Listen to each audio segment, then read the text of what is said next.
Trabalho Legal começa agora e você vai ver.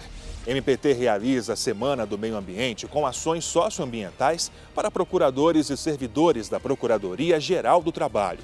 A continuação da reportagem especial sobre os bombeiros e os traumas e transtornos mentais relacionados ao trabalho desses profissionais.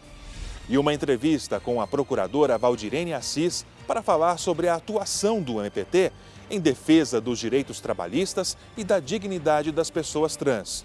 Confira tudo isso e muito mais a partir de agora. Esse é o Trabalho Legal, um programa do Ministério Público do Trabalho em parceria com a Associação Nacional dos Procuradores do Trabalho. O MPT realizou uma série de atividades socioambientais para servidores e procuradores da Procuradoria-Geral do Trabalho. O evento foi chamado de Amigos do Meio Ambiente. Uma estante itinerante usada para a troca de livros doados, papel que ia para o lixo transformado em blocos novinhos e orientações de como fazer coleta seletiva solidária. Foi assim que o evento Amigos do Meio Ambiente recebeu os procuradores e servidores do MPT para conhecerem práticas diárias de sustentabilidade e educação socioambiental. Amigos do Meio Ambiente. O evento ofereceu atividades interativas com conceitos fundamentais de educação socioambiental e sustentabilidade. A visitação às estações foi o ponto alto do evento. Segundo a chefe da Secretaria de Apoio da Gestão Socioambiental da PGT, Patrícia Rambo, esse tipo de evento, com estações de atendimento, traz resultados mais efetivos.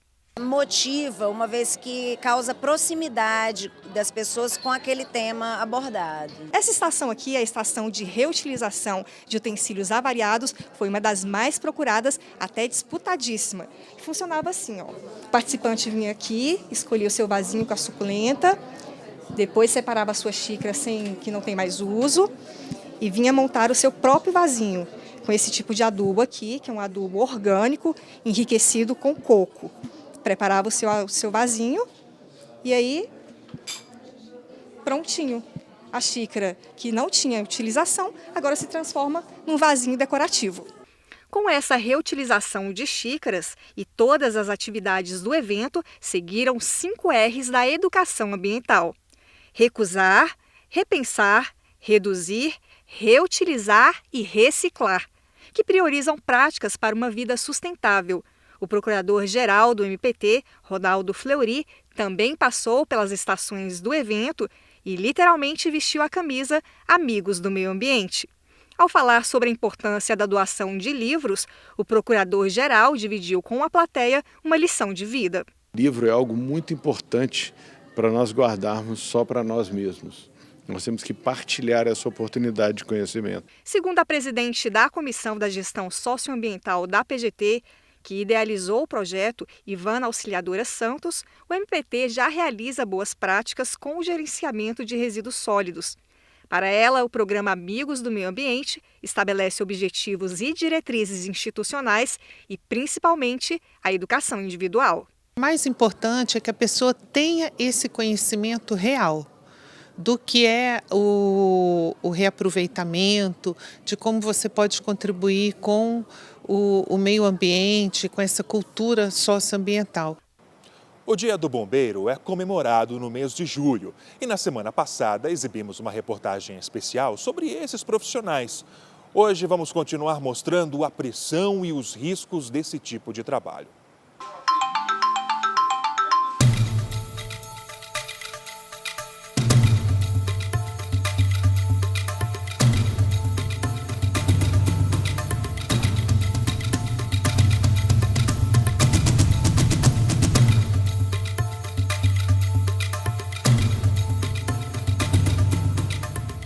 O dia a dia de um bombeiro não é fácil. Eles trabalham para salvar vidas e encaram uma rotina de muita pressão. A atividade de bombeiro militar é uma atividade de risco. E em relação aos problemas enfrentados, particularmente, na minha opinião, corresponde às ameaças que nós sofremos no que se refere à nossa integridade física e até mesmo à nossa própria vida.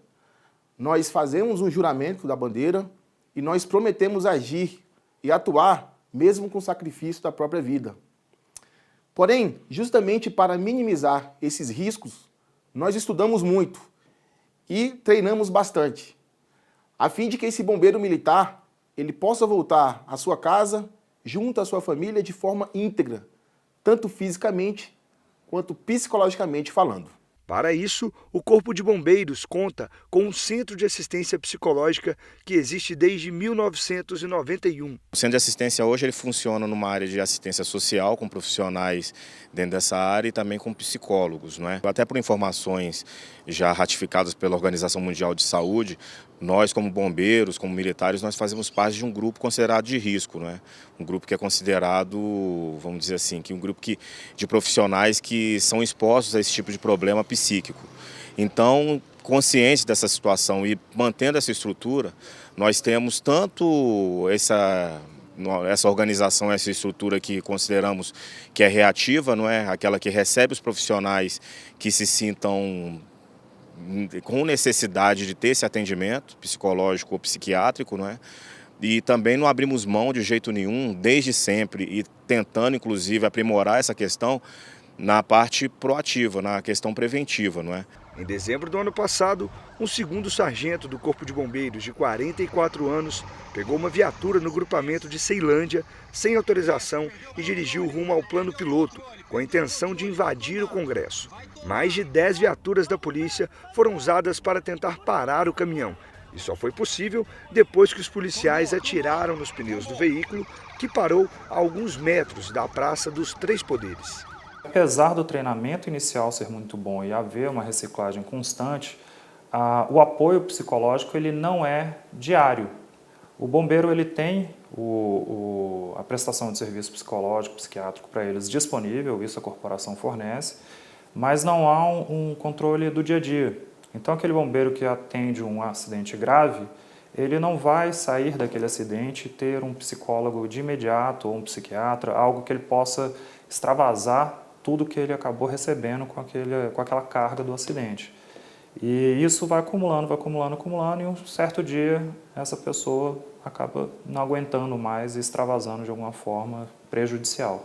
Nesse caso específico, foi dada uma atenção especial para o bombeiro e a família dele, que foram atendidos imediatamente. A gente tentou assim dar o máximo de suporte para ele se estabilizar e enfrentar o que aconteceu. O procurador do MPT, Augusto Grieco, conhece bem as dificuldades da profissão. Isso faz com que o Ministério Público tenha que ter uma visão também, né, em relação a esses militares que vão estar inseridos nesse ambiente agressivo, esse ambiente hostil, né, no momento que ele está exercendo a sua atividade finalística. Depois do intervalo, você vai conferir uma entrevista com a procuradora Valdirene Assis sobre a atuação do MPT em defesa dos trabalhadores trans.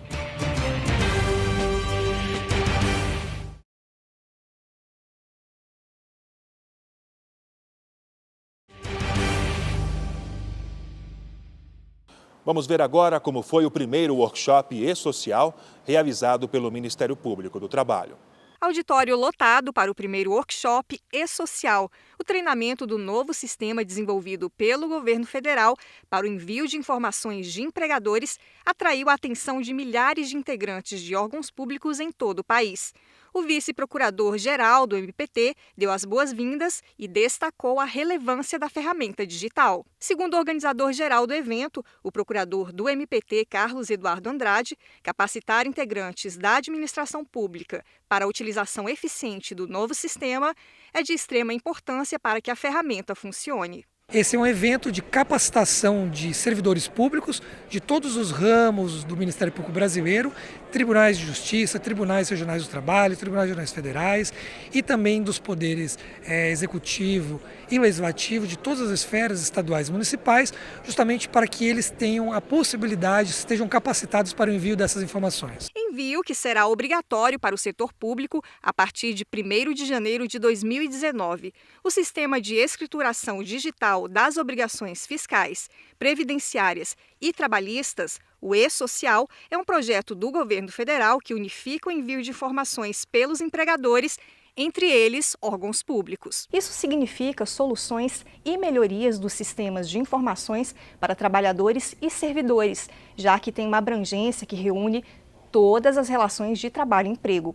Com impacto sobre mais de 40 milhões de trabalhadores, o e-social provocará uma mudança de cultura que requer adaptações de métodos e processos nas prestações dos serviços públicos digitais. Segundo o servidor público da Justiça do Trabalho, Rômulo Borges, que também participou da estruturação do e-social, mais de 600 integrantes da administração pública compareceram ao workshop e estima-se que outras 80 mil pessoas acompanharam a transmissão do evento pela internet. Assistindo, uns sobre saúde e segurança do trabalho, outros sobre TI, outros sobre folha de pagamento. Então, assim, é o 6º evento que a gente faz, né? Já tivemos eventos sempre para 600, 700 pessoas, mas a transmissão ao vivo é a primeira vez. Também participaram da abertura do evento autoridades como o ministro do Trabalho, Elton Yomura, e o conselheiro do CNMP e procurador regional do MPT, Sebastião Vieira Caixeta.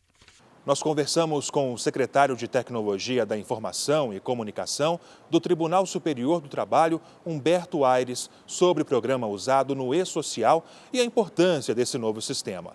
Vamos conferir. O código-fonte, na verdade, são as rotinas, de busca de dados e de transmissão de dados do e-social referente à Justiça do Trabalho para a Receita Federal. Coube ao TST o desenvolvimento de uma camada intermediária que coleta os dados dos 25 tribunais da Justiça do Trabalho e faz a remessa para a Receita Federal e faz essa coleta.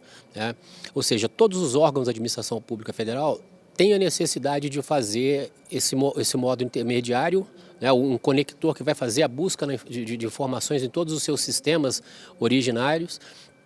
E a intenção da gente compartilhar os fontes do e-social é para colaborar com os órgãos da Administração Pública Federal, evitando que esse trabalho seja feito inúmeras vezes. O papo agora é sobre a discriminação e o preconceito que afetam os direitos trabalhistas das pessoas trans e a atuação do MPT para dar vez e voz a quem vive à margem da sociedade. Vamos direto ao nosso estúdio. Olá! A inclusão de pessoas trans no mercado de trabalho é o assunto da nossa entrevista de hoje. E para falar sobre o tema, está aqui ao meu lado a coordenadora nacional de promoção da igualdade, a Cor de Igualdade do MPT, procuradora Valdirene Assis. Seja muito bem-vinda. Muito obrigada. A empregabilidade trans é uma das bandeiras da Cor de Igualdade por meio do projeto Cozinha e Voz. Você vai ver agora mais informações. O projeto de empregabilidade para pessoas trans Cozinha e Voz formou a primeira turma no ano passado e a segunda já em 2018 em São Paulo. O grupo, formado por travestis, homens e mulheres transexuais, recebeu o certificado de assistente de cozinha e 70% deles já conseguiu a esperada inclusão no mercado de trabalho. As aulas foram ministradas pela chefe Paola Carosella, na parte da oficina culinária, e pela atriz Elisa Lucinda, que com a poesia deu mais força à voz dessas pessoas. E hoje, com um curso desse, rico em informação, em tudo, para nós é muito importante. Tem que ter mais. Tem que tirar todas essas meninas que estão na rua agora dormindo e fazer um curso desse para arrumar em trabalho. A gente precisa de trabalho. A iniciativa é uma parceria do Ministério Público do Trabalho juntamente com a OIT, a Organização Internacional do Trabalho. O projeto já está na 3ª edição e será expandido para outros lugares do Brasil. Procuradora, como surgiu esse projeto? Bom, é uma iniciativa do Ministério Público do Trabalho e da Organização Internacional do Trabalho, de uma constatação que a gente faz da dificuldade que as pessoas trans têm de se incluir no mercado de trabalho. E se somou a esse trabalho nosso a Paola Carosella, que é uma chefe de cozinha renomada e que responde pela coordenação do curso de cozinha. E a parte de voz, de expressão oral, é de responsabilidade da Elisa Lucinda, a atriz. E como foi desenvolver o projeto? Como foi a receptividade? Olha, foi um desafio no início, porque para todos nós era algo inédito, é algo novo, é um trabalho novo para as alunas e alunos e para nós, a equipe do projeto. Mas a satisfação de ver as pessoas se sentindo respeitadas, se sentindo acolhidas, tendo uma oportunidade para se capacitar, prevendo uma possibilidade de se incluir no mercado de trabalho, com uma atuação digna, uma atuação respeitável. Então, isso para nós realmente foi muito gratificante para toda a equipe. Não tem preço? Não, não tem. A senhora falou no começo sobre a OIT. Recentemente, a senhora esteve em Genebra. Como foi a experiência? Nós, do Ministério Público do Trabalho, eu, procurador-geral e mais 2 colegas procuradores, nós fomos integrando a equipe, a delegação brasileira, como peritos técnicos. E a minha atuação nessa conferência da OIT foi exatamente acompanhar os trabalhos de elaboração de um tratado internacional sobre violência e assédio. Então, os temas que nós, da Cor de Igualdade, lidamos cotidianamente estavam ali retratados, mas de uma forma muito ampla, né? Num debate internacional, num debate com vários países, e algo muito enriquecedor, né, para o nosso Ministério Público do Trabalho ter participado de uma atividade assim e fazer esse intercâmbio de experiências. O Cozinha e Voz foi apresentado lá também. Sim, nós tivemos oportunidade de ter reuniões com membros da OIT de Genebra e falar dos trabalhos da Cor de Igualdade, dentre eles o Cozinha e Voz. E depois dessa apresentação em Genebra, quais são agora os próximos passos do Cozinha em Voz pelo país? Então, nós temos aprovado dentro da Cor de Igualdade um projeto nacional de empregabilidade para a população LGBT. Então, o Cozinha e Voz, ele está no contexto desse projeto nacional e ele será levado para outros estados. Então, Goiás já iniciou a implementação, Rio de Janeiro também já está trabalhando, e Minas Gerais. Nós, inclusive, agora em julho vamos a Minas Gerais para dar o start da etapa mineira do Cozinha e Voz. E como os interessados pelo curso podem participar? Em cada regional brasileira do MPT, nós temos os representantes da Cor de Igualdade. E esses são os procuradores responsáveis pela execução do projeto de empregabilidade para a população LGBT e, portanto, empregabilidade trans nos mais variados estados brasileiros. Então, tanto entidades que atuam na defesa dos direitos das pessoas trans, né, transexuais, travestis, como também as próprias pessoas diretamente interessadas em se habilitar para os cursos, podem ir até o Ministério Público, conversar com os representantes da Cor de Igualdade da sua localidade e viabilizar ali, então, o início da aplicação do projeto também no seu estado. Nós vamos agora a um rápido intervalo e no próximo bloco continuamos falando sobre a importância da inserção de pessoas trans no mercado de trabalho. É 1 minuto só.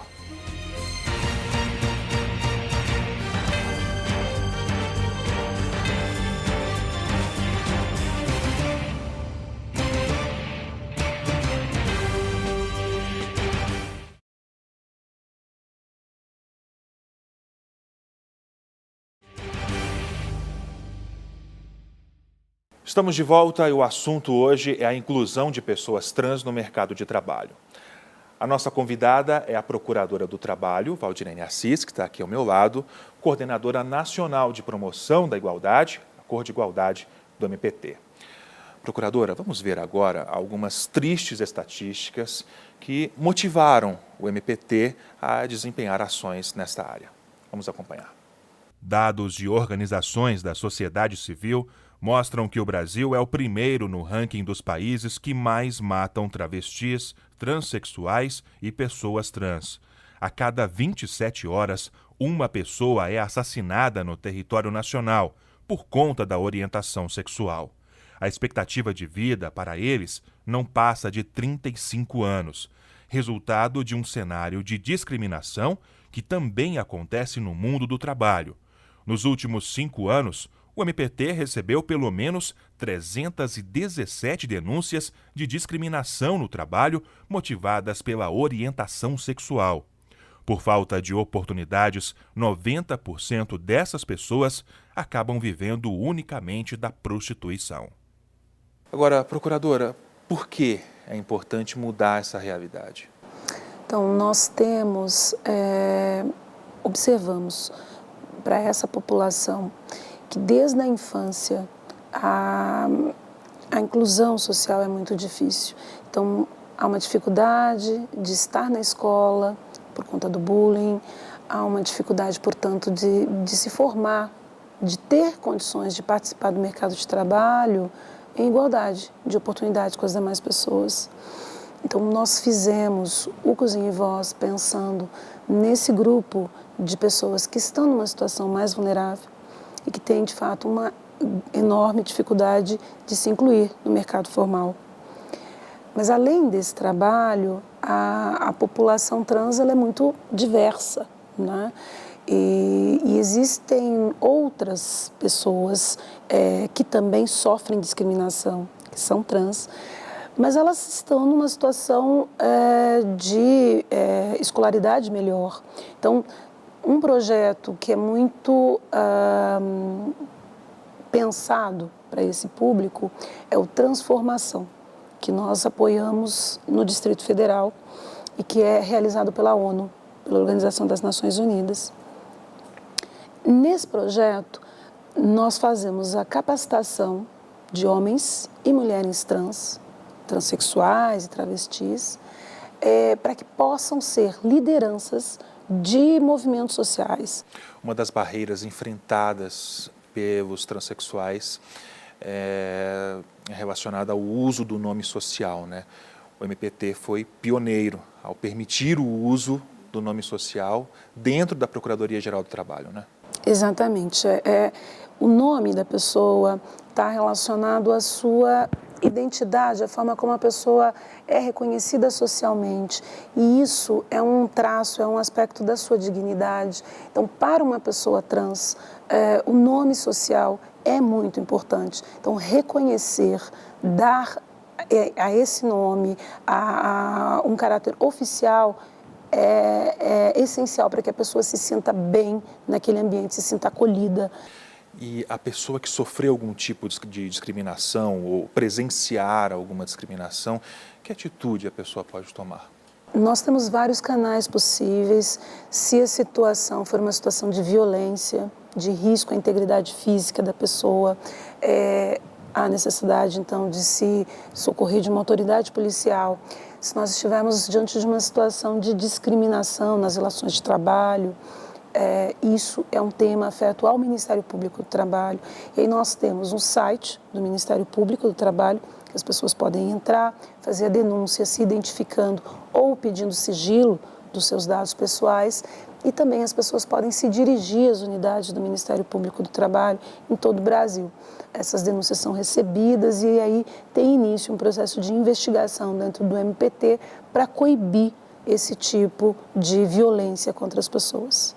Violência que, infelizmente, é forte no país e isso reforça ainda mais os motivos para a criação de uma política pública mais abrangente também, né? Sim, quando nós falamos da população LGBT, nós fazemos um recorte das pessoas trans porque são as que estão numa situação de maior vulnerabilidade.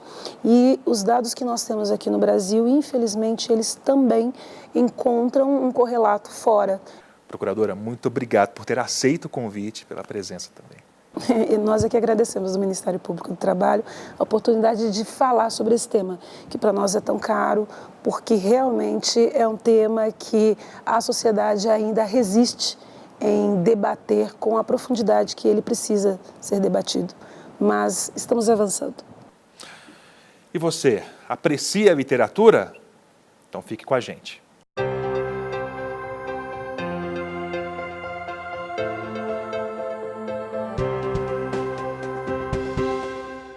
Olá, voltamos com mais um MPT Indica. E no MPT Indica de hoje, você vai conhecer o conteúdo do artigo A Independência Funcional e o Princípio da Unidade, escrito pelo subprocurador-geral do MPT, Rogério Rodrigues Fernandes Filho.